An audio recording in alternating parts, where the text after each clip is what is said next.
Hemos tenido antes, que normalmente lo hacemos así, primero la reunión de la organización de Córdoba Laica, que acabamos de terminarla, y llevamos ya unos meses en donde, después de esa actividad más o menos interna nuestra, que es de lectura de la organización y de actividades que se van a llevar a cabo y demás, se hace alguna charla o alguna intervención en donde se profundiza un poco en el concepto del laicismo y el laicismo relacionado con determinados temas. En este caso se planteó laicismo y feminismo. Y bueno, hay gente que ya cuando en una ocasión tuvimos una jornada, había personas que pensaban que tiene que ver el laicismo con el feminismo, ¿no? Entonces yo creo que hoy nos van a resolver bastante bien este tema, aunque, como digo, en aquellas jornadas sí que también se profundizó un poco y se aclararon esas dudas que desde gente de Córdoba Laica, o bueno, de los movimientos laicistas, dudaban que se podía tener una relación, incluso también entre movimientos feministas, ¿no? Que decían, pues nosotros, ¿qué tenemos que ver? Entonces, un poco, hoy esto es lo que van a tratar Ana Baragaña, que es miembro de persona perteneciente a Córdoba Laica, y Rosa Blanco, la conocéis, yo creo que la conocéis a todas, Ana un poco menos, pero Ana está muy implicada en Córdoba Laica y es la que lleva el programa de los domingos laicos junto con José Antonio. Bueno, ya hoy la conoceréis un poco más. Y por otro lado, bueno, antes de empezar, voy a comentaros alguna actividad que vamos a tener ahora durante el mes de marzo y en abril. En el Juan 23, en la semana, nos la propusieron las mismas personas del Juan 23, tener una semana laica, ya la tuvimos hace unos pocos de años, y hicimos una exposición sobre edificios exentos de IBI y algunas nociones de lo que defiende el laicismo. Y este año pues se ha planteado un poquito, ampliar un poquito el tema también a algunos edificios inmatriculados, bueno, edificios y espacios públicos inmatriculados. Entonces, durante esa semana va a estar la exposición expuesta allí y además el martes de esa semana va a haber una charla sobre la religión en la transición. El ponente será José Antonio, y en ese mismo día... Perdón, la Iglesia Católica. Ah, vale. La Iglesia Católica en la transición. Y ese mismo día había también un grupo de personas muy interesadas en informarse sobre el proceso de apostasía, cómo podrían hacerlo y tal, y entonces Antonio Pintor, pues informará sobre eso y aclarará todas las dudas que haya sobre ese tema. Yo creo que no voy a plantear... en abril se presentará este libro que se llama La Remonarquía Española. Es de Jesús Infante, es un sobrino de Blas Infante, y por eso él quiere ponerla ahí en griega para que no se confunda con el infante de su tío. Y se presentará también en el Juan 23, el 8 de abril. Es una persona que ha estado muy silenciada y muy marginada en España, tiene publicaciones en Francia y en otros sitios, pero aquí y este hombre ya ha muerto, es un libro a título póstumo, y se hará también allí la presentación en el Juan 23. Yo creo que luego habrá un momento de preguntas. Ahora mismo yo creo que debería de dar ya la palabra a ellas, que son las que van a ponernos al día de este tema tan interesante que es la relación que puede haber entre el laicismo y el feminismo y cómo trabajar conjuntamente. Bueno, Rosa, ¿tú empiezas? Vale, pues muchas gracias por haberme invitado.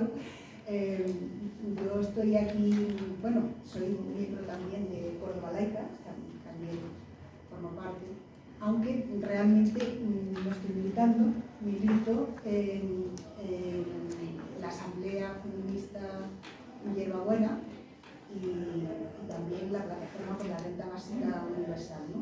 Y esos colectivos son donde estoy más activa, ¿no? Y bueno, yo estoy encantada de estar aquí con Ana y con Carmen para colaborar en las reflexiones que se puedan hacer.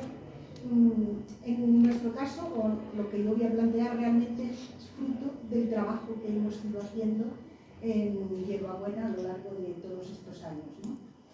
Entonces voy a partir de la visión de la Asamblea Feminista de Córdoba Hierbabuena, a quienes agradezco enormemente todo lo que he aprendido sobre la diversidad de mujeres, sobre la diversidad de planteamientos, de puntos de vista distintos, ¿no?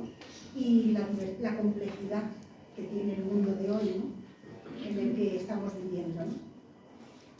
Después intentaré situar las raíces de los distintos planteamientos que hoy se ven, se visualizan en el feminismo. Y por último, contemplar la laicidad como principio fundamental de la convivencia, de una convivencia pacífica, ¿no? Entre las personas y entre los pueblos, ¿no?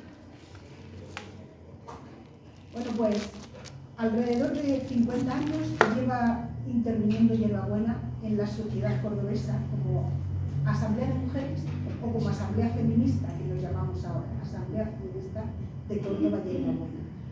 En todos estos años hemos intentado dedicar mucho de nuestro tiempo a la formación feminista, a llevar a cabo acciones reivindicativas en la calle, cuando ha sido menester, y también a realizar talleres coeducativos en centros de enseñanza, reuniones y, digamos, talleres también formativos, charlas con asociaciones de mujeres en la universidad, en la cárcel. O sea, es que ha habido una gran cantidad de actividades en ese sentido desarrolladas.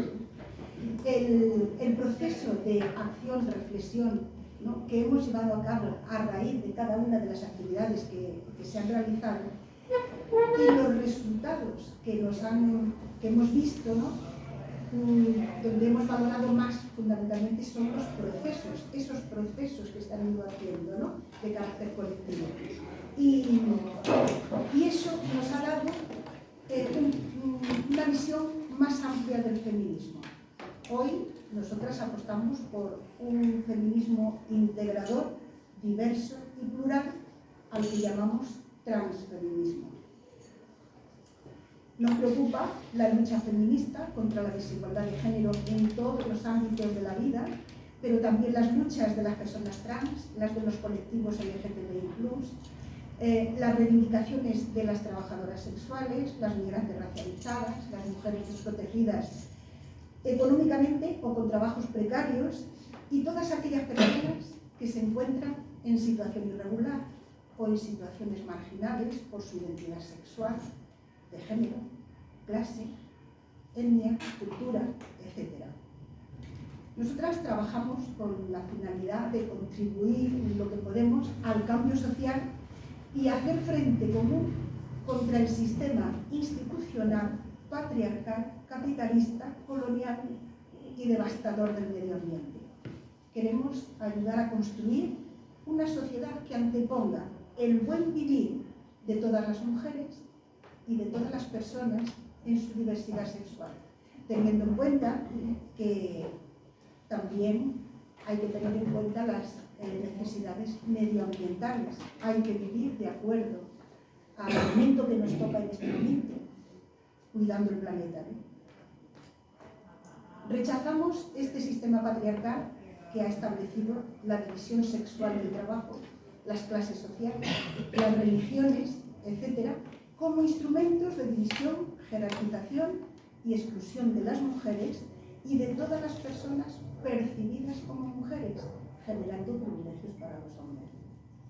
Un sistema patriarcal capitalista que se ha aprovechado históricamente de las mujeres como mano de obra barata y sumisa, ejerciendo una violencia estructural sobre nosotras por el hecho de ser mujeres o ser percibidas como tales, ¿no? Con frecuencia, la desprotección se agrava por motivos de orientación sexual, identidad de género, raza, procedencia, clase social, y son condiciones frecuentes que van de la mano de una desigualdad jurídica, social, económica y cultural. Desde el transfeminismo se quiere proponer otra manera de existir, donde las personas puedan vivir libremente su corporeidad fuera de los roles, estereotipos y fronteras que limitan nuestra personalidad. Nos encontramos hoy en una época histórica de mucha confrontación política. Se echan falta los debates de ideas. En el feminismo también se dan posiciones muy confrontadas y muy polarizadas.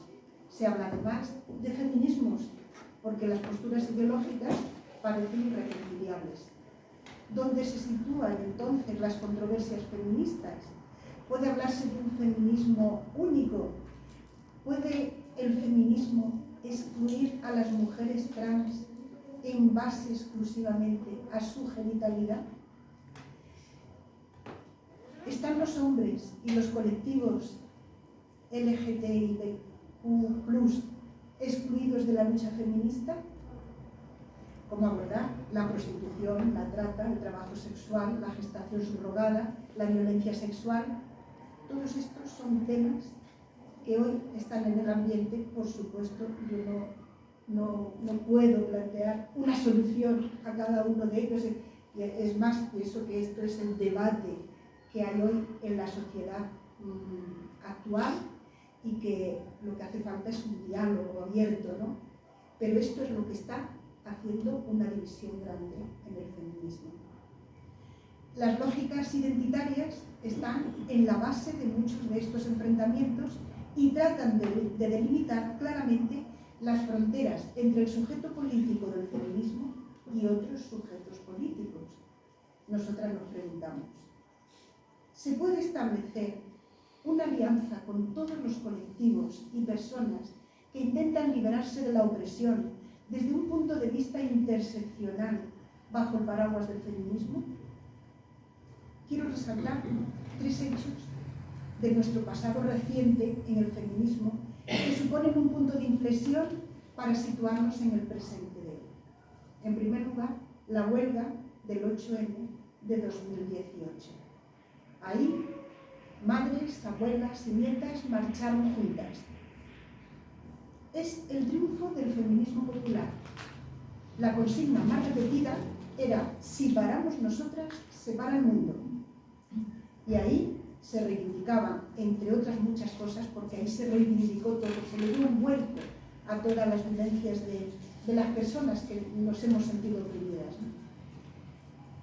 Pero a modo de ejemplo se hablaba de la lucha contra las violencias machistas, del fin de la brecha salarial y la precariedad laboral, la eliminación de todas las desigualdades que atraviesan a las mujeres diferentes, las trabajadoras del campo, por ejemplo, las KELI, las de ayuda a domicilio, las que sostienen la ley de dependencia, las funcionarias, las maestras, las profesoras universitarias, las autónomas, las empresarias, las amas de casa, en fin, todas las mujeres en toda su diversidad. Fundamentalmente las supervivientes de la economía informal, migrantes, prostitutas, etc. En segundo lugar, la aparición del mundo trans como sujeto político activo. Ese es otro hecho importante que no va en segundo lugar, sino que, o sea, es una forma de hablar de un hecho y de otro hecho, ¿no? Se dieron más o menos a la par, ¿no? Pues la lucha trans deroga el esencialismo biologicista sobre lo que se sujeta a la división del mundo. Las personas trans son una realidad tan antigua como el mundo y, sin embargo, todavía es sinónimo de marginalidad social y de prejuicios contra sujetos cuyos cuerpos y vidas no se adaptan a la norma establecida, demostrando que la existencia es mucho más compleja que el binarismo. Existimos muchas más personas con una diversidad sexual muy diferente y, sin embargo, estamos acostumbrados a pensar en hombres y mujeres. Que las personas trans decidan por sí mismas quiénes son, sin necesidad de informes psiquiátricos o de que un perito judicial examine sus genitales, tienen en contra a personas feministas, otras de izquierdas, neoliberales progresistas, neoliberales conservadoras e incluso las más reaccionarias de la derecha. Y en tercer lugar, otro hecho importante fue el éxito del 8M, que dio lugar a una lucha por el control del feminismo, del movimiento feminista, y a una ruptura. Por un lado, el feminismo institucional, que llamamos al que está de alguna forma en las instituciones más ligado al Partido Socialista, y también a muchos colectivos que, aún no estando dentro del Partido Socialista, están de alguna forma trabajando un poco con esas investigaciones y demás que se han ido haciendo, ¿no? Entonces, por un lado, ese feminismo institucional, y por otro, el que emana del 15M, que aboga por un feminismo interseccional, que tenga en cuenta todas las opresiones que sufren las mujeres y luche por la redistribución de la riqueza. Con la visualización de este feminismo interseccional que apareció a partir del 2018, más popular, el feminismo institucional más profesionalizado se ha visto desplazado.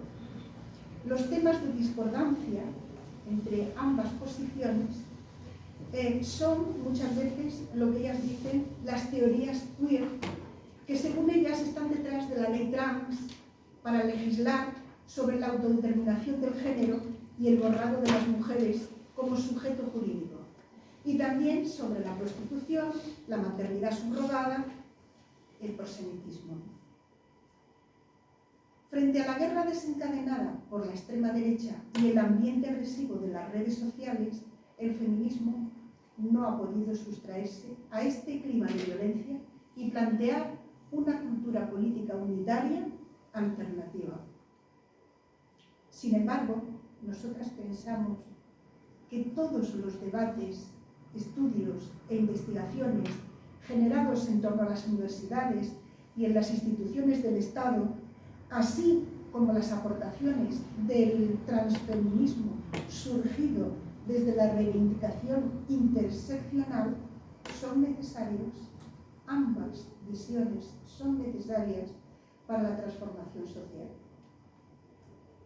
Hay que dar respuesta a los embates del capitalismo, a la desigualdad económica y social, al auge de los totalitarismos religiosos, culturales y políticos también, a las posiciones reaccionarias que cada vez son más frecuentes en la sociedad.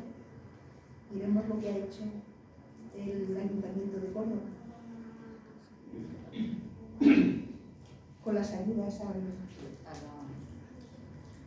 a la maternidad. A los grupos antiabortistas. Eso es. El feminismo ya está ejerciendo el poder, pero tiene que hacerlo con fórmulas no autoritarias, no excluyentes y no patriarcales. Tiene que desarrollar una justicia feminista basada en la restauración y no tanto en el castigo y la venganza. Sabemos que las violencias emanan de conflictos sociales, culturales y estructurales sin resolver, pero el punitivismo, cargar sobre las penas, no es la solución. Hacen falta otros recursos sociales que vayan a la raíz de los problemas, a la raíz de las violencias y las eviten. Y hace falta también una educación ciudadana dirigida a la convivencia pacífica. Se evitarían muchas de las violencias si las personas pudieran disponer de un hogar donde vivir dignamente, de unas entradas económicas que permitan garantizar sus necesidades básicas y eliminar los estados de pobreza, unos recursos sanitarios que atiendan a las necesidades de las personas en materia de salud y bienestar, entre otros, a la interrupción voluntaria del embarazo.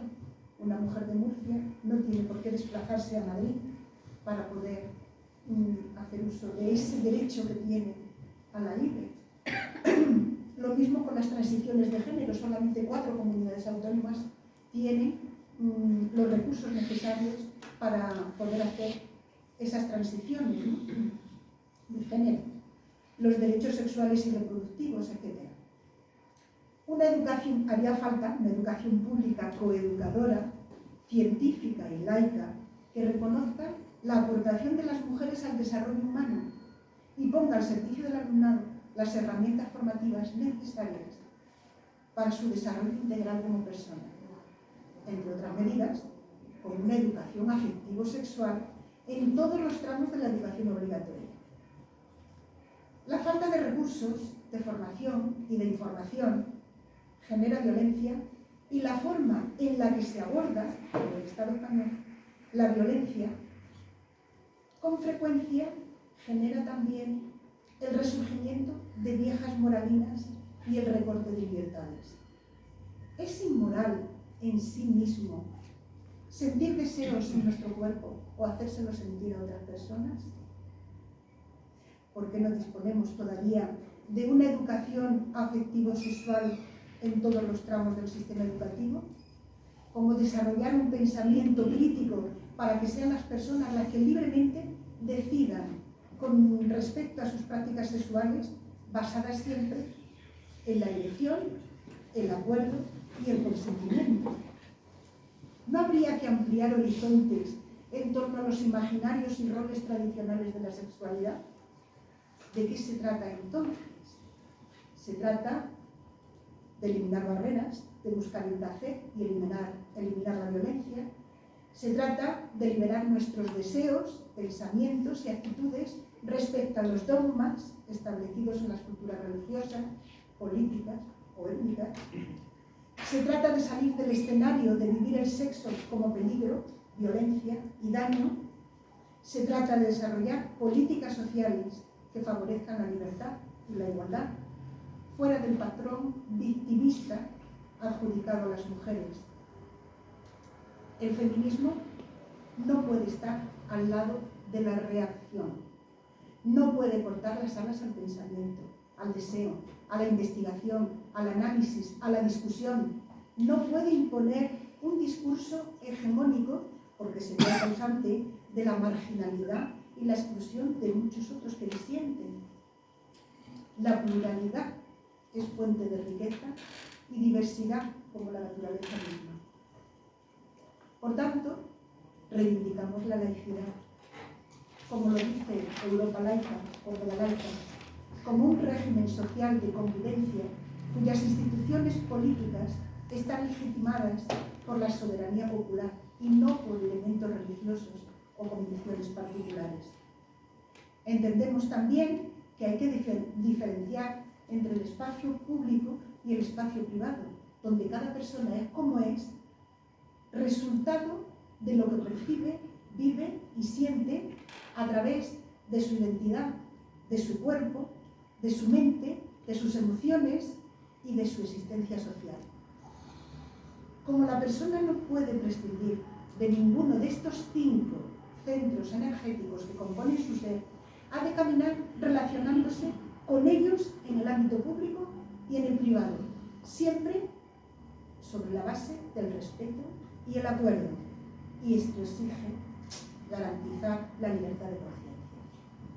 También coincidimos con Europa Laica cuando dice que el derecho a la libertad de conciencia comprende tanto su dimensión interna, referida al fuero íntimo de la persona, como en su dimensión externa a poder comportarse de acuerdo a ese mismo fuero interno, a través del ejercicio de la libertad de expresión, de opinión, de manifestación, sin más limitación que el mantenimiento del orden público protegido por la ley.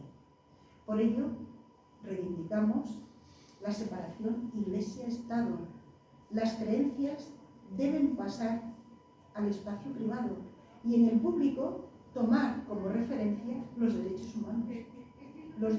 humanos emergentes, esos que se están reivindicando desde todos los pueblos, desde todas las naciones, después de que hayan sido aprobados los derechos humanos en 1948. Pero hay ahí otros derechos emergentes que no los voy a comentar, dejar espacio y luego si queremos podemos hablarlo, ¿no? Para terminar, bueno, por supuesto los derechos humanos y también todos los derechos que se han establecido desde la Convención para la Eliminación de todas las formas de discriminación de las mujeres y todos los derechos que se han ido, digamos, como determinando a partir de los pactos internacionales para lograr un bienestar de las mujeres y de todas las personas. Para terminar, recordar que si los Estados cumplieran e hicieran cumplir a todas las instituciones públicas y privadas los acuerdos y pactos alcanzados a nivel internacional, nacional y local, para mejorar la vida de la gente, la convivencia también mejoraría. Desde el transfeminismo apostamos por defender derechos para todas, para todos, para todos, todos los días. Muchas gracias.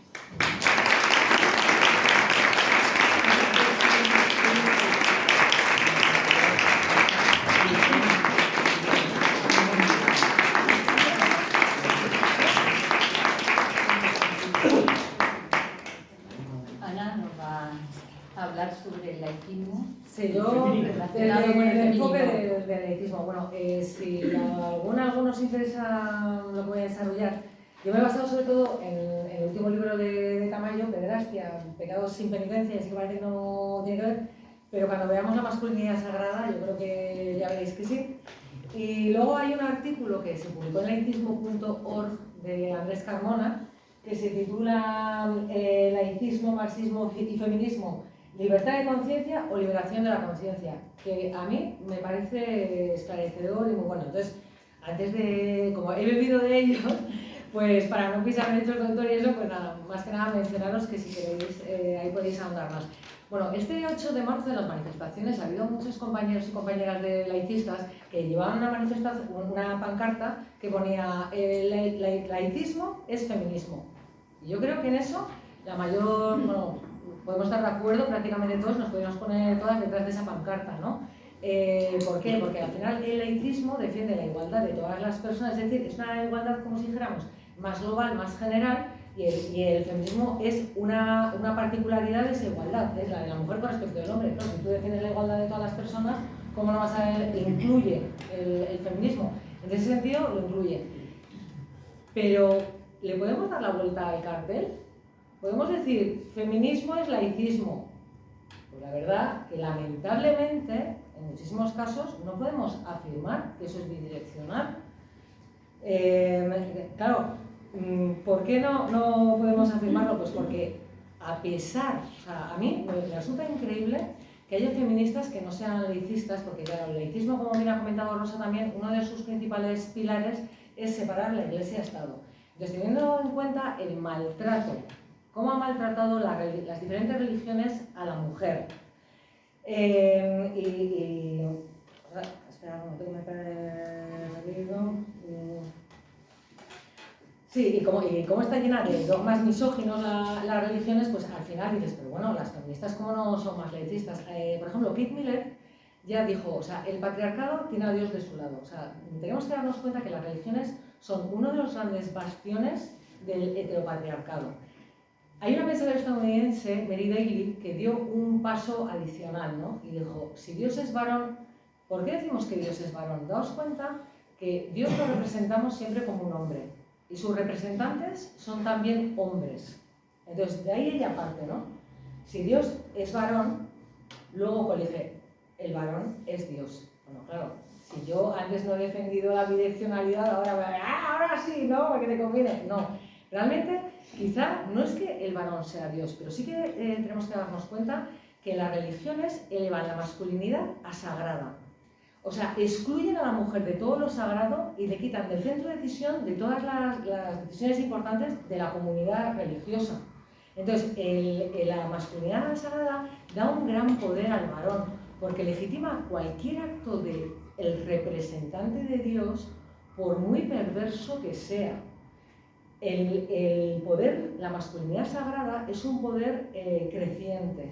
Empieza por el poder sobre las almas, asciende al poder sobre las mentes y puede llegar al poder sobre los cuerpos. Entonces, este patriarcado religioso está íntimamente ligado con el patriarcado social, político y familiar y normaliza, legitima la inferioridad de la mujer.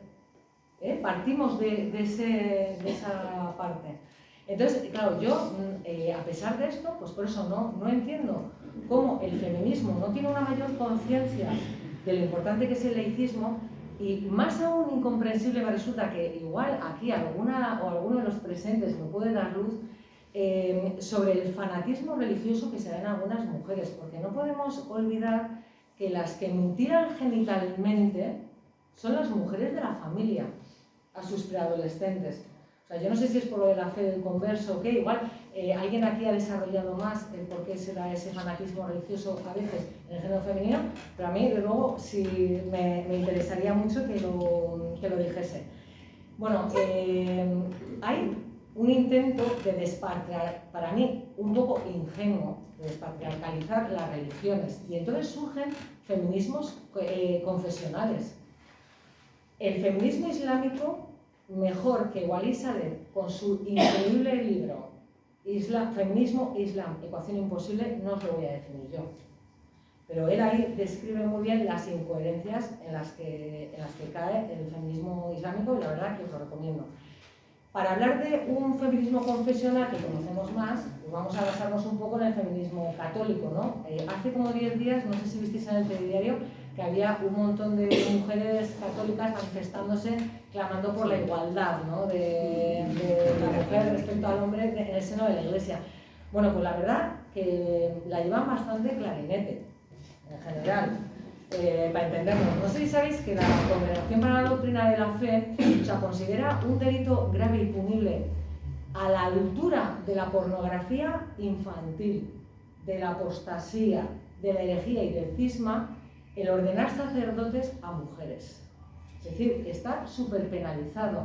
A una mujer se la excomulga por abortar, por supuesto por ordenarse sacerdote. Ahora bien, a un cura pedrasta no se le excomulga. O sea, para que veáis el nivel de condena que tiene el feminismo.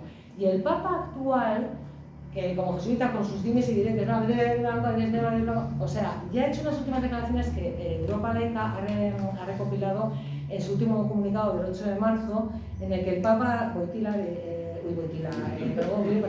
dice,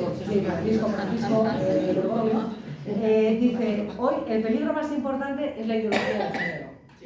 Claro, él sabe muy bien el poder destructor del feminismo. ¿Por qué? Porque va a despatriarcalizar.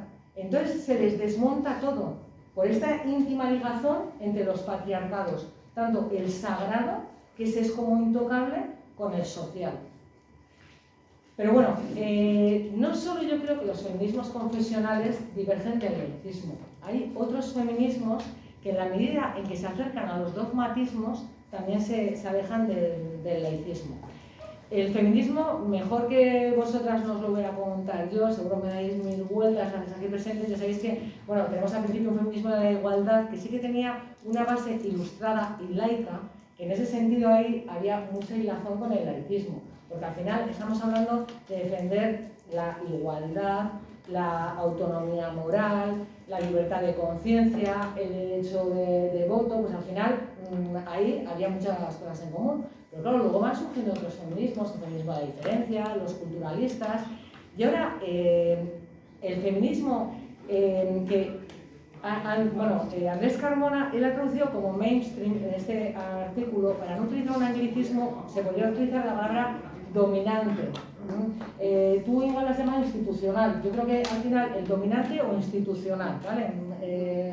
Son realmente sinónimos. Entonces, claro, ¿qué es lo que pasa con este feminismo? Que este feminismo prioriza, es decir, antepone la ideología del colectivo, lo que Puente Ojea denominó su recta conciencia, a la conciencia individual de las mujeres. Y en este sentido solo considera una conciencia digna la que acata la verdad revelada, es decir, su ideario. Desde el punto de vista laico, esto no es así. Para nosotros, una conciencia es digna siempre que haya llegado a esa conclusión con una autonomía moral, sin injerencias ni coacciones de ningún tipo, religiosas o feministas también.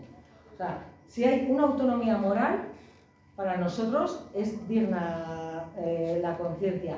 Y además defendemos siempre el derecho a la herejía, es decir, a discrepar de la ortodoxia. Poder opinar diferente.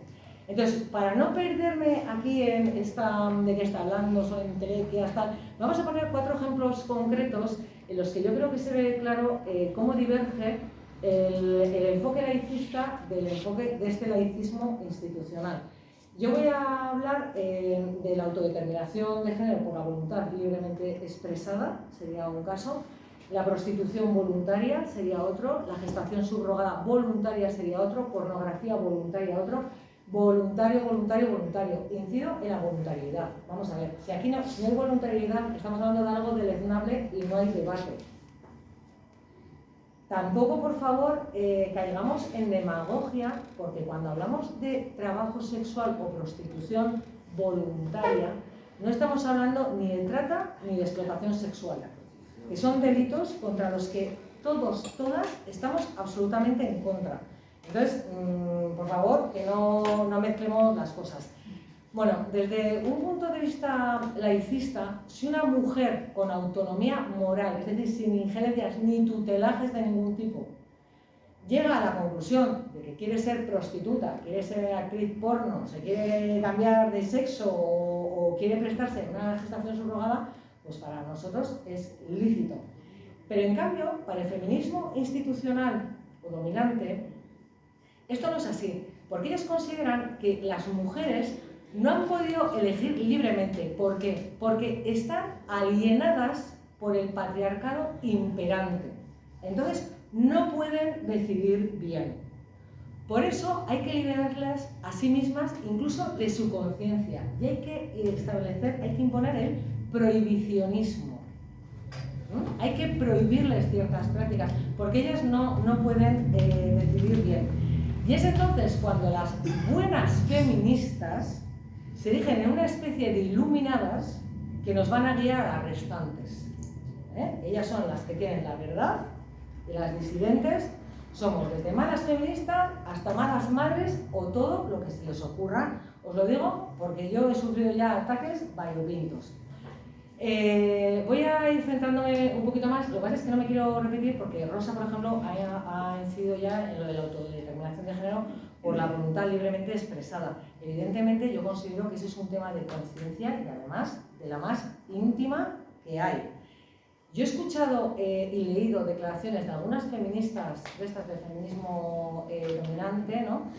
Que divergen muy poco de las opiniones de algunos obispos, porque están súper centradas en la genitalidad e incluso defienden las terapias de conversión.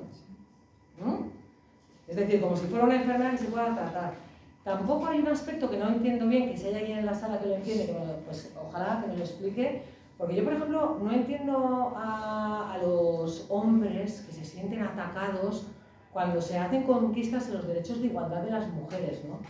Pues como no entiendo a esos hombres, tampoco entiendo a las mujeres que se sienten tan atacadas porque se alcancen derechos para las personas trans. Yo eso no lo vivo así. O sea, me parece que hemos sufrido ya todas demasiada marginalidad, exclusión, ninguneo variopinto, como para hacer lo mismo con otro colectivo. O sea, me parece que las mujeres no deberíamos de caer en esos tics patriarcales, para mí. Bueno, en cuanto volvamos ahora al espinoso tema de la prostitución voluntaria, la gestación subrogada y la pornografía. Vamos a ver, el feminismo dominante va a considerar que la prohibición es la solución. ¿Por qué? Porque se trata de violencia, de una forma de violencia contra las mujeres. Es decir, la mujer es utilizada como un medio para otro fin, como una mercancía, se la cosifica. Y eso es indigno para estas personas con que la mujer quiera, con que la mujer acceda o sea voluntario. O sea, es indigno per se, no puede ser. Entonces, dicen que los derechos humanos deben de estar por encima de la libertad de conciencia. Pero claro, yo ya os podéis apuntar que yo soy regulacionista, ¿no? Entonces me considero más regulacionista. Entonces, claro, yo por ejemplo ahí, cuando hablan de derechos humanos, pues no sé muy bien de qué derechos humanos estamos hablando, porque claro, partimos de un contexto capitalista, en el que todos y todas tenemos un precio. Es decir, si decir, yo esto no lo haría nunca, poned un precio, añadirle 6 ceros más a la derecha, por supuesto. Y luego me decís si tenemos un precio o no tenemos un precio. Entonces ya partimos de un contexto capitalista, de una moral judio-cristiana que al final ha hecho del sexo un tema tabú, pernicioso, denigrante. Es como que todo lo relacionado con el sexo hay que denostarlo y que es horrible. Entonces, claro, yo lo que me planteo, si una persona, otro tema, perdón, estoy haciendo aquí muchos incisos, pero es que me vienen todos. Yo por qué hablo de personas, porque no sé por qué también solo tenemos que focalizar la prostitución como si solo se vieran mujeres. Vamos a ver, porcentualmente en el colectivo trans es muy importante el ejercicio de la prostitución y también hay hombres que ejercen la prostitución. O sea, yo prefiero hablar de personas. Entonces, si una persona, por un criterio, por ejemplo, de eficiencia económica, ¿qué es la eficiencia económica? El dinero ganado por hora de tiempo trabajado. Pues si una persona, por ejemplo, por eficiencia económica dice, pues mira, yo, ¿qué opciones de trabajo tengo? Un trabajo de semi-esclavitud en el que me voy a romper la espalda, me da igual, limpiando habitaciones como jornalera, jornalero, o voy a hacer un trabajo sexual. Porque además ahora hay muchas formas de trabajo sexuales. Vamos a ver que con internet ahora también está la posibilidad de poner una cámara delante y hacer lo que te pidan. O sea, les quiero decir que ha evolucionado mucho el tema de cómo se pueda ejercer el trabajo sexual. En todo caso, si se ejerce, para mí ha de estar regulado y debe poder cotizar. ¿Para qué? Para tener derechos económicos y pensionables. O sea, me parece que nadie hable de las pensiones de estas personas. Estamos todo el día hablando de la jubilación y tal, y nadie habla de las pensiones en un trabajo que evidentemente a una cierta edad ya se deja de desarrollar.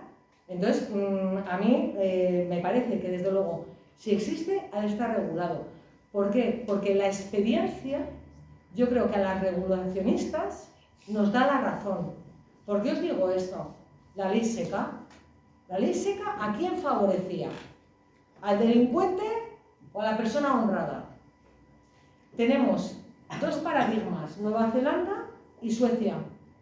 La mujer, o me da igual, el hombre, la persona transexual, quien sea, que no haya podido dejar de ejercer la prostitución, ¿dónde está mejor? En Suecia, donde el cliente, para que no le caiga la multa, porque el abolicionismo cae fundamentalmente, bueno, ya sé que esto es una pregunta para la gente que está aquí, pero como hay gente que igual está viendo, el abolicionismo cae sobre todo sobre el cliente, claro, para que no le pillen al cliente, le citan en el extrarradio, lo más lejos.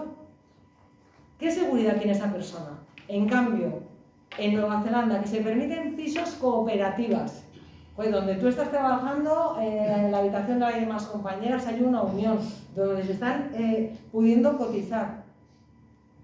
Para mí, está clara la respuesta. O sea, os digo en experiencia. No obstante, para que haya debate, yo no me quiero extender mucho más, porque además igual luego surgen preguntas, pero en definitiva, yo que he dicho, el laicismo es feminista, porque habla de la igualdad. Pero desde luego no debe abrazar su credo. ¿Por qué? Porque el laicismo defiende la libertad de conciencia, no un credo concreto, no una conciencia concreta. Lo que para mí debe hacer el laicismo es enriquecerse con el enfoque, con la perspectiva de género que le puede aportar el feminismo para preguntarse si realmente hay libertad de conciencia en la sociedad actual, a ver si realmente elegimos en libertad. Y entonces, cuando yo me hago esta pregunta, con o sin perspectiva de género, le doy de nuevo la mano aquí a Rosa, porque Rosa nos ha dicho al principio, ¿no?, que militaba fundamentalmente en feminismo y en renta básica. Claro, yo la pregunta que me hago, ¿hasta qué punto, esto es un poco en plan filosófico, ¿hasta qué punto una conciencia puede ser libre si está sujeta, está pegada a un cuerpo con necesidades materiales? Es decir, ¿hasta qué punto podemos tener libertad de conciencia si no tenemos una renta básica universal incondicionada? Y yo por mí acabo y empiezo el debate.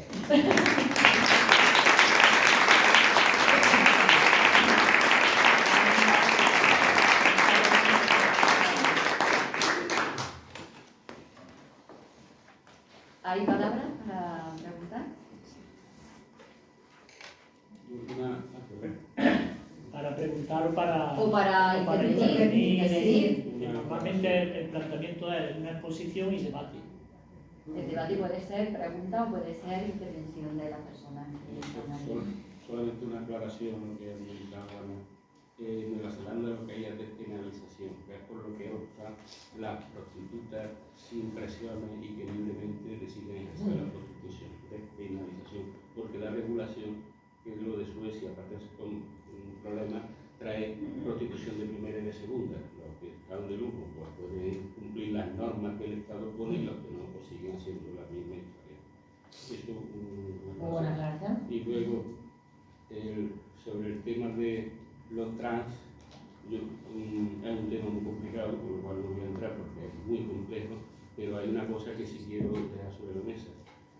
Esas leyes favorecedoras de la autoelección de género y tal solucionan problemas que han generado mucho sufrimiento y tal. Pero ahora están generando muchos problemas en la juventud. O sea, la cifra. Entonces, trans, una persona adulta y con su madurez ya desarrollada, no hay objeción de poner. Trans en un adolescente, en una época en la que todos hemos tenido crisis de identidad sin una supervisión de la idoneidad o no, que puede llevar a unos tratamientos muy agresivos, ¿no? Como es la terapia hormonal y la quirúrgica, irreversible en algunos casos, se están dando unas situaciones muy dramáticas de que diagnóstico sea equivocado, me equivoqué y ahora echar para atrás. Quiero decir que es un tema que da para mucho y no me quiero dar, pero simplemente esa Curro, Sí. Bueno, yo como veía la libertad de conciencia como fundamento que tiene que estar en el laicismo respecto a la transexualidad, que está bien lo que dice Antonio Pintor sobre que puede haber algún problema por la ley, pero yo preguntaba si afectaba en algún caso a disminuir los derechos de la mujer la ley trans. ¿Hace algún daño al derecho de la mujer? ¿Hace algún daño a lo que la mujer reivindica para sus derechos?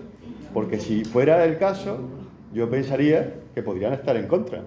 Por ejemplo, yo como trabajador puedo estar en contra de la patronal, porque lo que resuelva en favor de la patronal siempre va a ir en contra del trabajador.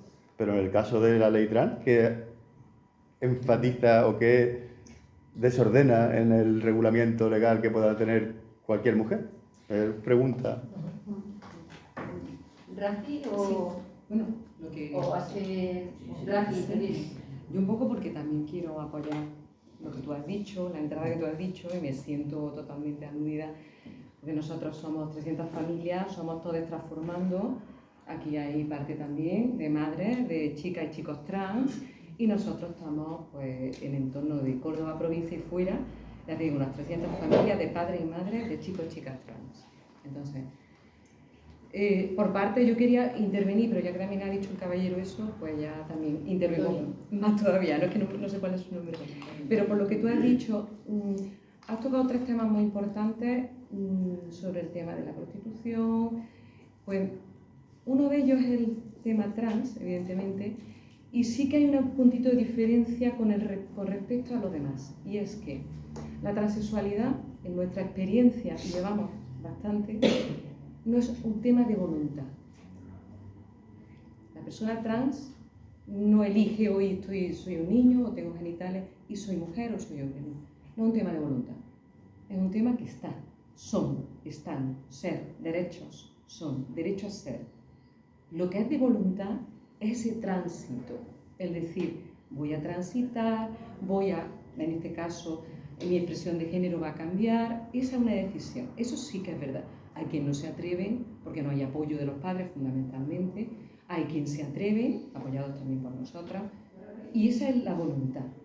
Pero la voluntad no es, porque ahí en este caso el tema feminista antitrans lo que te dice es que hoy me siento mujer, me cambio, hoy no. Eso es desconocer totalmente lo que es la transexualidad, ¿vale? Y lo decimos padres y madres que acompañamos. Y somos unos pocos, y esto es tan antiguo como el mundo, ¿vale? La ley trans.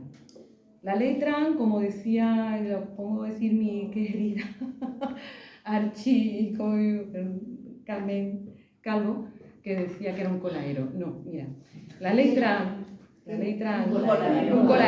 un colaero para lo que está pasando ahora, porque no es curioso, y quiero dejarlo ahí, que solamente haya hombres que dicen ser mujeres trans,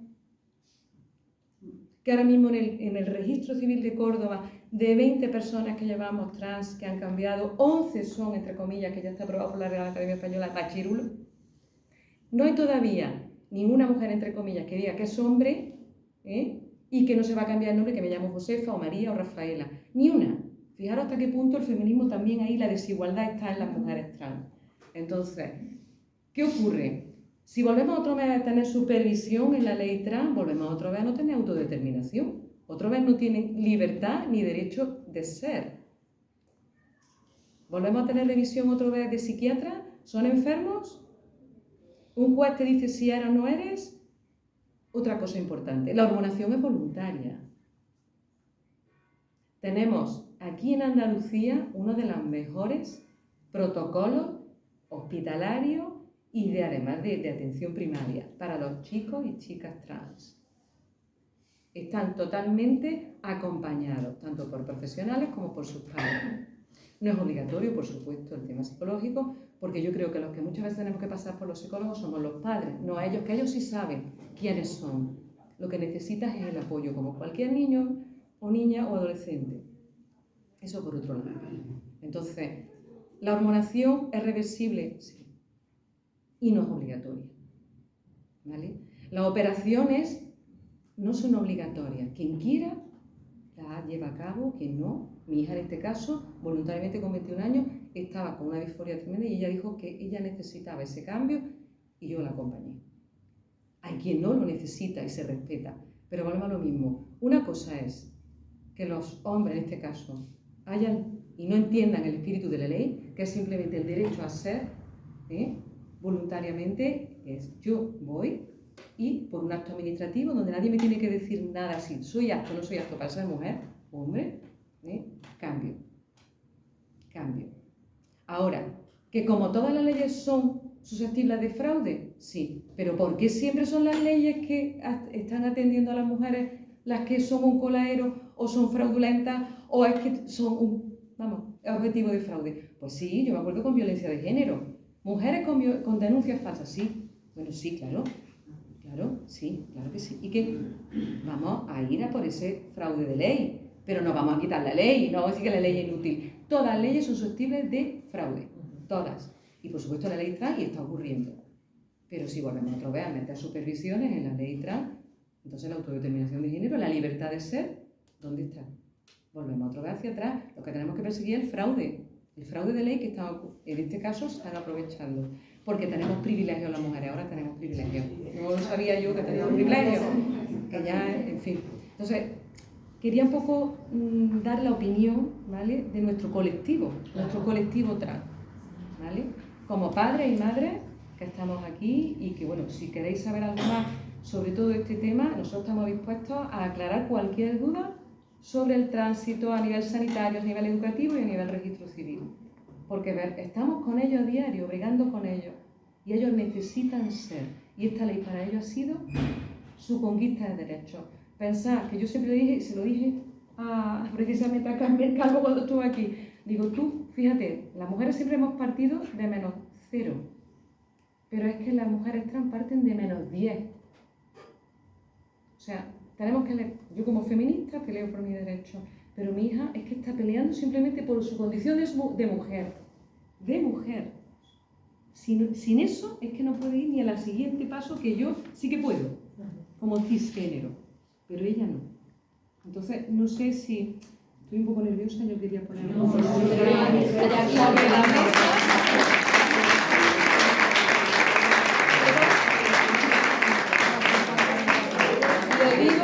Lo digo porque necesitamos, como le dije, como vuelvo a decir otra vez a esta señora, Carmen Calvo, dije, necesitamos, somos madres, y necesitamos que nos entendáis, que vengáis, que nos comprendáis, que nos conozcáis y que nos conozcáis. Y sobre todo, una cosa fundamental, aparte de que nos comprendáis, que sobre todo que intentáis entendernos, sino respetarnos y no reafirmar prejuicios, sin conocernos y sin saber lo que hacemos, cómo lo hacemos, qué trascendencia tiene todo esto, ¿vale? Porque esto muchas veces es ignorancia.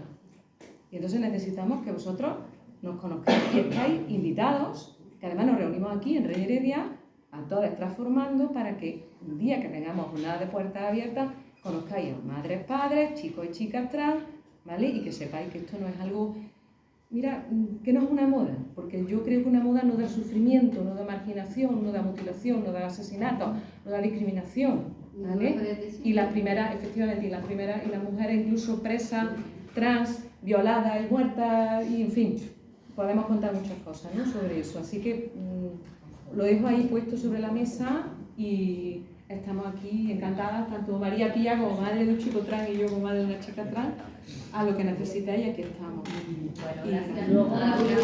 Luego te cojo el contacto, porque si os parece podemos hacer un programa de radio sobre esto. por supuesto. ¿No? Aquí nosotros Luego te cojo el contacto, ¿vale? Sí, tenemos una guía que explica muy bien todo esto que acaba de explicar Rafi, y explicamos para aquellas personas que no conocen el tema, una forma de acercarse un poquito y de entender que de esta manera sí que nuestras hijas están protegidos, porque antes para poder cambiar el DNI necesitaban 2 años de hormonación, pasar por un psiquiatra y tener que presentarse con una barba diciendo me llamo María. Entonces eso era muy duro. Ahora los chicos y las chicas trans pueden, si quieren, hormonarse, si quieren cambiar su forma de vestir, ¿no? Pero ser quienes se sienten, quienes son desde que nacen. Y una cosa, creo que a mí mi hija no me borra nada como mujer, al revés, ¿eh? Nosotros como mujeres cisgénero sí que es verdad que hemos hecho, a mí me sorprendió mucho una parte del feminismo cuando dijo, y la escuché además decirlo, decir, los varones no mandan sobre nuestros cuerpos, pero ellas sí que mandan sobre el cuerpo de las mujeres trans. Y eso sí que es verdad que ya para mí no es feminismo. Es lo que tú has dicho, lo que ha dicho Rosa tan magníficamente expresado, ¿no? Eso ya no es feminismo.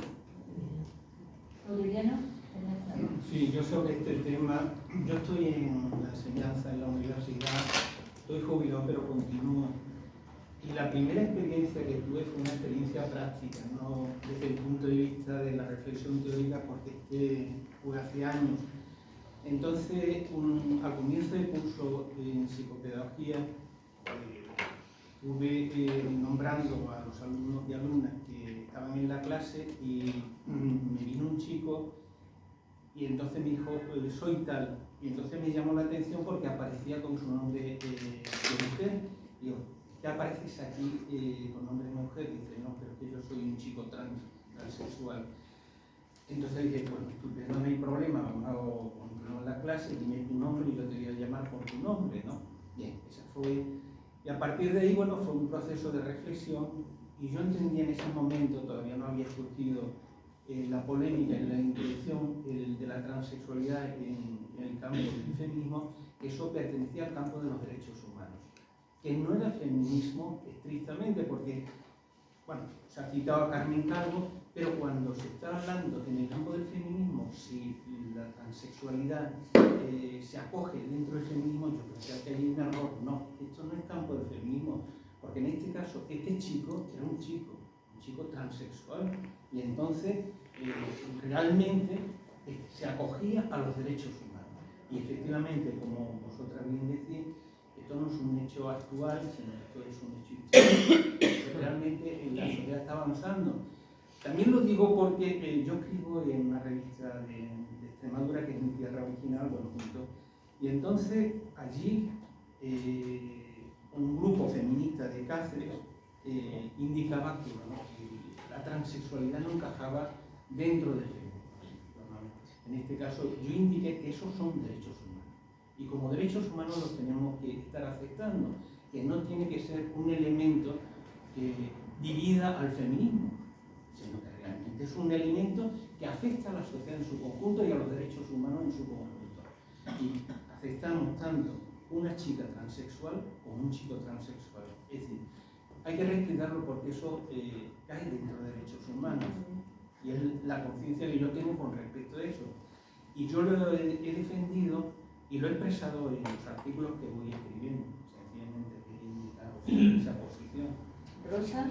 Sí, yo la verdad es que quiero agradecer la intervención que has hecho, Rafi, que ha aclarado mucho sobre los miedos que tiene la sociedad al hablar de la transexualidad por desconocimiento, fundamentalmente por desconocimiento. Y como aquí se ha juntado lo que es esa competición por el poder, ¿no? Por la hegemonía, ¿no? Por eso que tú dices, el feminismo dominante, que en realidad no es que domine, porque el dominante es el gran mayoritario que ha explosionado en la sociedad reivindicando derechos para todo el mundo. Entonces, yo creo que ese es el feminismo institucional ligado, digamos, a lo teórico, a lo que bueno, que no está mal, o sea, que yo creo que nos pueden venir muy bien todas esas cosas, pero que pero el feminismo, hay otro feminismo, el que ha sido pegado a los zapatos, a la lucha, ¿no? de la gente en la calle y en los trabajos y en todos los sitios reivindicando derechos. Y claro, ese feminismo es el que ahora es, digamos, más visible, ¿no? Y ahí es donde tratamos de poner el transfeminismo en el sentido bajo el paraguas del feminismo, todas las desigualdades que se producen por cuestiones de identidad de género o de raza, de clase social, que se entremezclan todas, ¿no? Se puedan contemplar. Y yo creo que ahí, bajo ese punto de vista, la transexualidad es un tema que toca de lleno dentro del feminismo también, por lo menos como lo contemplamos nosotras, ¿no? Otra cosa es estas feministas institucionales que plantean que solamente el feminismo es cuestión de mujeres con vulva, ¿vale? Eso, con código, como decían en la manifestación, ¿no? Y claro, eso no es. Eso, nosotras estamos reivindicando otra visión mucho más amplia, donde todas las desigualdades que se producen podamos enredarlas, ¿no? Para hacer una lucha colectiva y hacer frente a lo que realmente nos está oprimiendo, que es el sistema patriarcal neoliberal. Ese es el que nos está haciendo polvo, haciendo una división sexual del trabajo y además encima con trabajos precarios, limitando las posibilidades de acceder a un empleo, porque cada vez va siendo más difícil acceder a esos empleos, ¿no? Entonces yo creo que bajo el paraguas del feminismo creo que hay una lucha muy interesante que hacer entre todo el mundo para reivindicar derechos para todas las personas, para construir una sociedad mejor que la que tenemos, una sociedad en la que quepamos todos y que, como tú decías antes, haya una renta básica universal que garantice que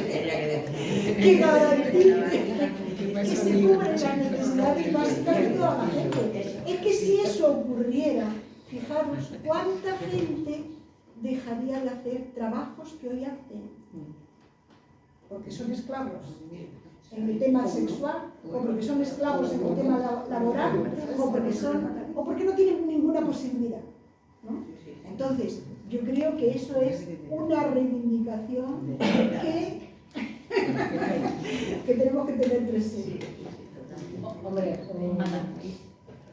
Yo lo que pienso es que, claro, el neoliberalismo es patriarcal, entonces al final el feminismo lo que podría o debería aportar es una forma de hacer las cosas de otra manera, otra creatividad, o sea, no caigamos en patriarcado, en estructuras piramidales, jerarquizadas. Las mujeres somos capaces de hacer las cosas de otra manera. Entonces, ¿qué es lo que pasa? Que a veces para conseguir cuotas de poder, joder, parece que la mujer que sube tiene que ser más macho que nadie. O sea, incluso renunciar a la maternidad y tal, o sea, y te vuelves un poco eso la fe del converso. No, al contrario, o sea, el feminismo tiene que aportar otra forma, entre otras cosas porque el planeta no soporta este neoliberalismo. O sea, ese afán de conquista patriarcal es insaciable, pero es que no hay planeta para tanto. O sea, nosotras estamos mucho más unidas a los límites de nuestro cuerpo, igual por la maternidad, por lo que sea. Entonces, es un poco, yo lo veo desde el punto de vista siempre medio yógico, ¿no? O sea, el cuerpo mental es ilimitado, pero el cuerpo físico te pone tus límites. Pues es que aquí es lo mismo, o sea, el pensamiento neoliberal es un crecimiento indefinido y hasta el infinito y más allá, pero es que el planeta no lo soporta. Entonces yo creo que las mujeres tenemos que intentar aportar hacer las cosas de otra manera. Puede haber, es posible otro sistema relacional. Y además, teniendo en cuenta el reto que va a suponer la inteligencia artificial al mercado de trabajo, o sea, la renta básica universal incondicionada es necesaria ya. Es necesaria ya. Porque no va a haber trabajo para todos, todas. O sea, y además, que yo creo que o sea, hay trabajos que las máquinas pueden hacer perfectamente. O sea, las personas deberíamos de estar para la creatividad, para lo que no puede hacer la máquina. Y desde luego, para tener una sociedad mejor, más desarrollada, más civilizada, con más igualdad y que persiga el bienestar, no solo económico, sino emocional, afectivo, en todos los órdenes. Entonces, eso yo creo que es la perspectiva que podemos aportar nosotras. De verdad, que no nos coman el terreno y no nos convirtamos en ellos, no, hacerlo distinto.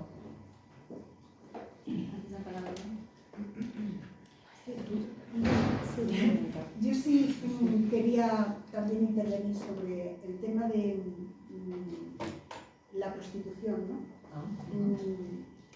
A mí me parece que, bueno, pues que hay digamos que esas situaciones en las que muchas mujeres están implicadas, ¿no? Como decía alguien, es que es el oficio más antiguo del mundo. O sea, a lo largo de todos los años de existencia nuestra ha ocurrido, ¿no? Y claro, no parece justo que lo miremos desde la perspectiva de las personas que estamos instaladas en un bienestar, con unos empleos, unos buenos empleos y demás. Creo que ese tema, desde luego basado sobre la libertad de conciencia, como tú has dicho antes, no obligado, ¿no? De ninguna manera, ese trabajo sexual que ellas llaman, que muchas mujeres llaman trabajo sexual, debe ser hecho a medida de lo que ellas necesitan. No podemos pensar nosotras porque no estamos en esa. O sea, es como si nosotras dijéramos vamos a hacer un sindicato del metal sin tener el conocimiento de lo que ocurre en ese tipo de trabajos.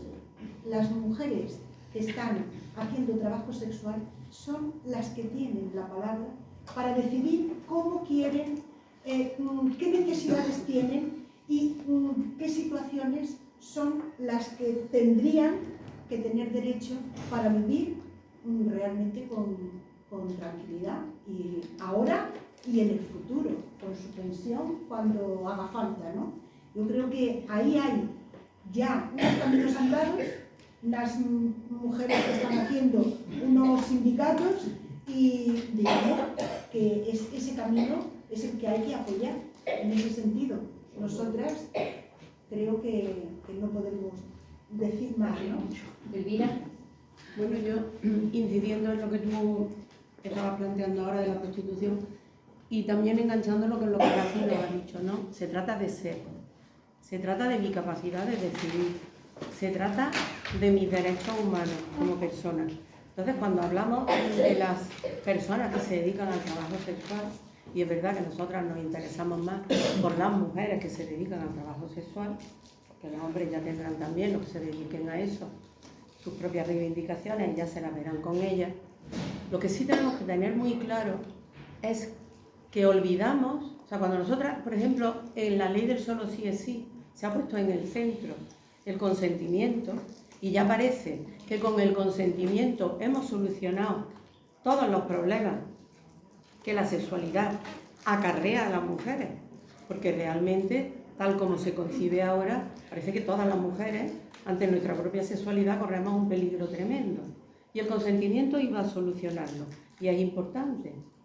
Tenemos que decir que sí. Pero cuando se trata del trabajo sexual, el consentimiento de esas mujeres no tiene valor. Ellas no tienen capacidad de consentimiento. ¿Por qué? Toda mujer tiene capacidad de agencia. Allí donde se planteaba antes que efectivamente nuestra libertad de conciencia es la que nos permite nuestra clase, nuestra raza, nuestro género, dónde estamos, nuestra cultura. Pero dentro de eso siempre elegimos, porque efectivamente de la coacción ni se habla, eso es un delito. Y la mayoría de las mujeres que trabajan sexualmente tienen capacidad de agencia y deciden. A quien no le guste eso es su problema, pero eso hay que afrontarlo. Y esas mujeres tienen derechos humanos. Yo creo que desde esa perspectiva tenemos que hablar siempre del trabajo sexual, de la capacidad de decidir y consentir que tiene toda mujer, esté donde esté y haga lo que haga. Si no me gusta, me lo tengo que hacer mirar yo, pero no ella, que su razón tendrá para haber tomado la decisión que ha tomado. Bueno, era también en ese sentido. Me estaba acordando de... el tema del trabajo sexual es una cuestión de derechos humanos y lo que no sé es cómo se atreven a negar la agencia de una persona que dice que lo decide. O sea, que está claro que no es un delito de trata, sino que quiere ejercer la prostitución. Además, en esta casa hemos recibido a mujeres que lo tenían clarísimo en ese sentido. ¿Quiénes somos para negar a esas mujeres su verdad? Porque ellas entienden, es increíble. Y lo que me estaba acordando, porque Amnistía Internacional tiene unos informes buenísimos sobre este tema y por supuesto defiende la agencia de las mujeres que quieran voluntariamente, porque si no es voluntario, estamos hablando de trata, es un delito grave, por supuesto es perseguible y que se persigue de aquella manera, porque lo del oficio más antiguo es porque es conveniencia del patriarcado, porque sabemos también que las mujeres las hay buenas y malas. Entonces, si la manera de que haya unas malas es para leccionar cómo tienen que ser las mujeres buenas. O sea, entonces eso se ha usado siempre así. Entonces la mujer mala está para que tengan cuidadito, ¿sabes? Las que me pertenecen. Bueno, pero vamos, era hacerle un llamado a los informes de Amnistía, que son de verdad muy interesantes, y donde se demuestra que una abolición así de golpe por ley, lo único que hace es clandestinizar el trabajo sexual, con lo cual se vuelve mucho más peligroso y no soluciona ningún problema. Y además esto se ha visto perfectamente en Noruega, en los países que son abolicionistas, y está claro que algún tipo de despenalización, como decíais, o otra manera, y ahora con la tercería locativa es prohibida, se va a crear un problema impresionante de clandestinidad y de... Es para lo mismo. La delito no está aprobada. Bueno, yo quería incidir en este tema. Yo llevo en derechos humanos mucho tiempo, he trabajado con prostitutas, con trabajadoras sexuales durante 10 años, prostitución de calle, en los clubs, o sea que las conozco de primera mano y he estado con ellas trabajando. Entonces, bueno, decir que el problema que tienen estas mujeres es que no se les da voz, que cuando se hizo la ley del solo sí es sí, Es verdad que se incluyó la tercería locativa, pero se ha quitado. Pero atención, porque viene una ley de trata, que ahí lo van a meter todo, y lo que pretenden es clandestinizar a estas mujeres, hacer que ellas tengan que hacer los pactos, como estabas diciendo tú, más en clandestinidad, entonces de una manera mucho más rápida, con lo cual vamos a precarizar más su trabajo, estigmatizándola aún más, porque ese es el gran problema de las prostitutas, el estigma de la prostitución, que es un trabajo yo qué sé, yo tendría mucho que decir aquí, que es un trabajo que además, según Don Ole Juliano, ¿no? Mientras más prestigio social tiene el trabajo de supuestamente la división del trabajo que nos corresponde a nosotros, la maternidad, el cuidado, ahí no ganamos nada. Y cuando empezamos a ganar más, empezamos a perder prestigio social. Y bueno, y vamos a plantearnos si el intercambio de sexo por dinero no lo podemos también asimilar al matrimonio o a otro tipo de relaciones. Entonces, bueno, vamos a ser, yo creo, justos. Y lo importante es dejar hablar a la gente. A mí me da mucha pena, perdona, que tú hayas hablado así del feminismo, porque el feminismo es muy amplio. Y la gran mayoría, por eso, el feminismo institucional no es el dominante, no es el que más va por ahí, ¿vale? Y está unado con la extrema derecha, atención, porque está tomando posturas súper neoconservadoras, que son de protección de las mujeres a fuerza de quitarnos libertad.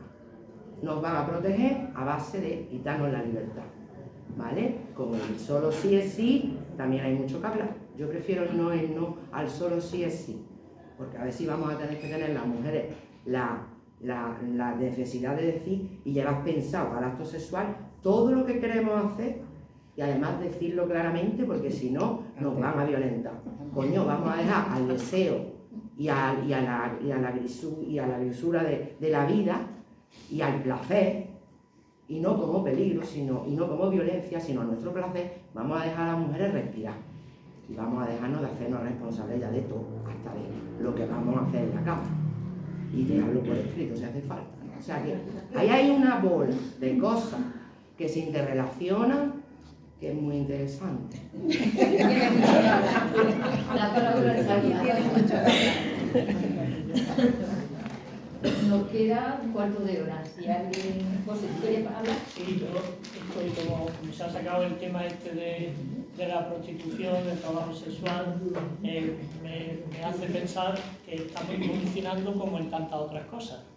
No sé si recordáis, las que estáis aquí, de cuánto hace ya, 7 años u 8, cuando hablando de derechos humanos y laicismo, uno de los temas que a sugerencia de los colectivos que colaboraban, en este caso de los derechos humanos, de la Asociación Andaluza de Derechos Humanos, propuso el tema este del trabajo sexual, y allí no había todos estos conflictos que hay ahora.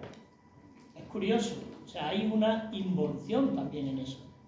Yo no sé de qué manera, yo creo que tiene mucho que ver el venir de donde venimos, de un estado criptoconfesional como el que plantea Puentejea, donde tenemos metido y sale de cuando en cuando por distintas vías todo este tema confesional, porque de otra manera no se entiende. O sea, recordáis en aquellas jornadas cómo se explicaba por parte de investigadoras, por parte de los derechos humanos, por parte de todo que una mujer, un hombre, quien haga un trabajo, tiene que estar protegido en ese trabajo. Así de simple. O sea, y ahora fíjate a qué niveles estamos, de tener que decidir qué trabajos se pueden hacer y cuáles no, y en función de qué. Pero yo creo que eso ha sido también por la avalancha de gente que se considera, entre comillas, feminista. Y esa gente dice que son feministas y tienen este tipo de prejuicios y de formas de pensar influenciadas, yo creo que mayoritariamente por la religión y por la iglesia. Es decir, que todos los trabajos no son válidos porque moralmente hay determinadas partes del cuerpo que no se consideran aptos para ejercer el trabajo, sino que pueden utilizar las manos, la cabeza, pero determinadas partes del cuerpo No, entonces yo creo que ese retroceso se está produciendo porque hay determinados grupos que se han auto llamado feministas, pero que desde luego de feminismo creo que tienen poco. Yo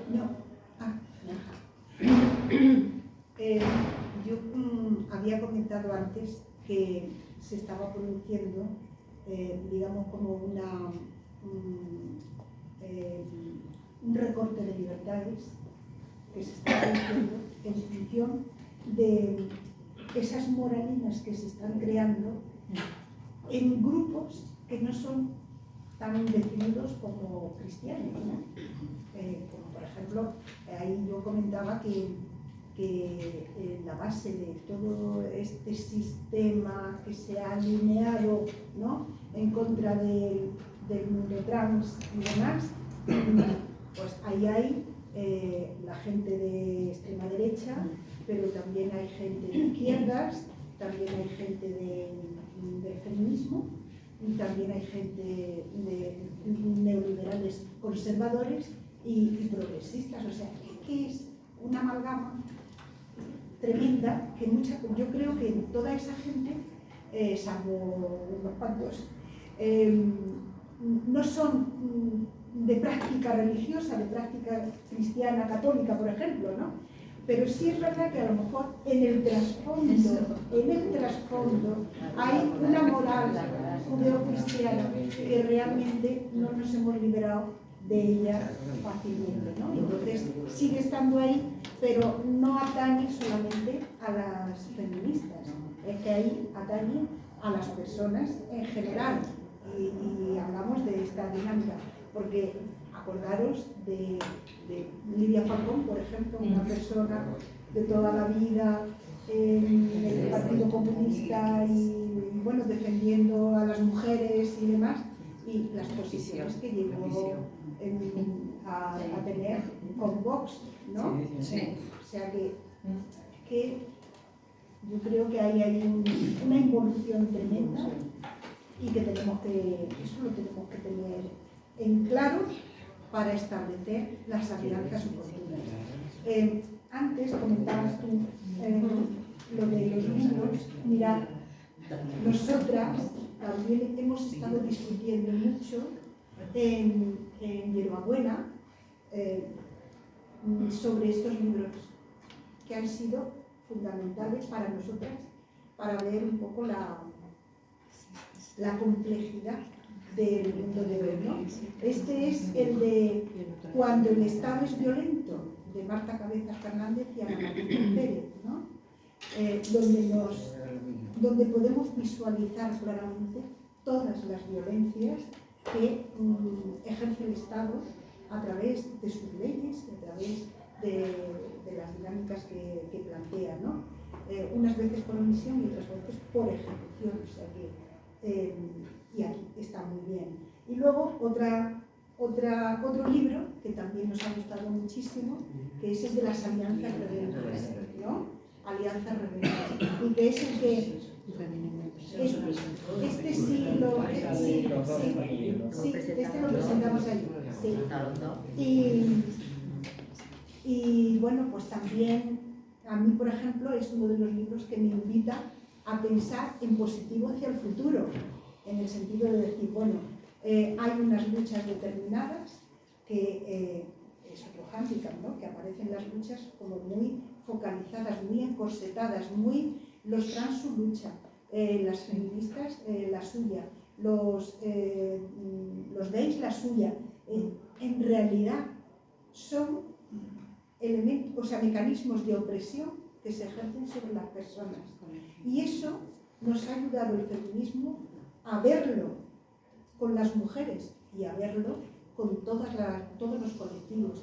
Creo que es una oportunidad grande para enredarnos, ¿no? Para enredarnos en ese sentido y establecer esas alianzas que necesitamos con el laicismo también, porque es verdad, yo creo que el espacio que necesitamos tiene que ser laico. Una pregunta, y es, actualmente lo que yo veo es como siempre, a nivel llano, ¿no?, de ciudadanía, como siempre hay mucho miedo al cambio, ¿no?, miedo a lo desconocido. Eso se ve, que por eso estamos... Y por otro lado, a nivel institucional o de poder, ¿no?, miedo a perder el poder. Entonces, eso para mí ha sido siempre muy patriarcal, evidentemente, porque es el modelo que hemos tenido, pero también muy religioso, entre comillas, muy va unido, ¿no? Entonces, ahí voy, va unido. Entonces, viendo eso, la pregunta que os hago es, ¿creéis que el transhumanismo que tiene por bandera la inteligencia artificial va a cambiar eso? ¿Puede cambiar eso? Yo es que todavía, fíjate, para mí es una incógnita por lo que tú acabas de decir, porque habrá trabajos que dejarán de ser efectivos, porque la parte industrial va a caer con la inteligencia artificial, se va a dar importancia en la creatividad, muchos de los puestos de trabajo ya quedarán obsoletos. ¿Qué pasa ahí? ¿Eso va a ser peor? ¿Va a ser mejor? ¿Va a ayudar a todo esto? No sé, esa es mi pregunta de... Eso que no es fácil, ya sé que no es fácil, pero ahí se queda.